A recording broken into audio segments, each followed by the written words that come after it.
fait, Marrakech vit tout court. C'est l'une des villes du royaume qui vit le plus, que ce soit en termes d'événementiel, que ce soit en termes d'activités nocturnes.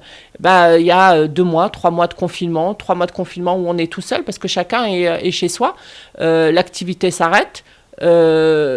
Événement après événement, les clients vous appellent. Au départ, ils restent confiants et ils attendent de savoir est-ce que les frontières vont rouvrir. Ça a mis quand même du temps. Ça a mis 3 mois, 4 mois pour que les gens se rendent compte de qu'est-ce qu'il fallait faire.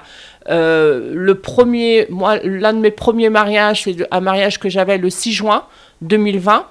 Heureusement, la plupart de mes clients, ils ont vraiment choisi Marrakech, de se marier à Marrakech, donc ils ne changeront pas. Je n'ai pas eu d'annulation.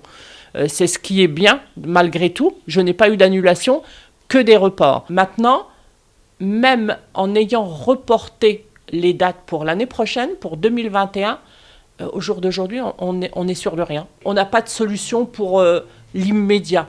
C'est juste préparer l'année prochaine pour que l'année prochaine, on soit capable d'offrir autre chose en espérant que les frontières ouvriront, parce que la clé, c'est ça. C'était très compliqué parce que à l'annonce en mars de la fermeture des frontières subitement, tout s'est arrêté du jour au lendemain. Donc on a suivi les directives forcément, en se disant que le printemps, on perdait le printemps, la première partie de la saison, mais que l'été arrivait, ce serait plus calme et qu'à l'automne, tout redémarrait.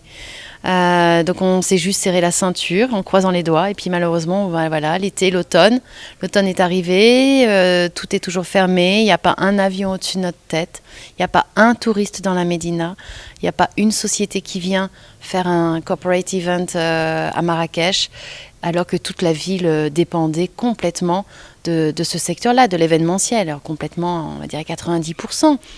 Ça faisait vivre les hôtels, les maisons d'hôtes, les petits commerçants, Jemaa el-Fna, tous, les traiteurs, les coiffeurs, les maquilleurs, quand on vient pour un mariage. On fait travailler tous ces secteurs-là qui sont en crise et qui surtout n'ont aucune visibilité. C'est surtout ça aujourd'hui, c'est-à-dire qu'on arrive mi-novembre et on ne sait toujours pas ce qui va nous arriver.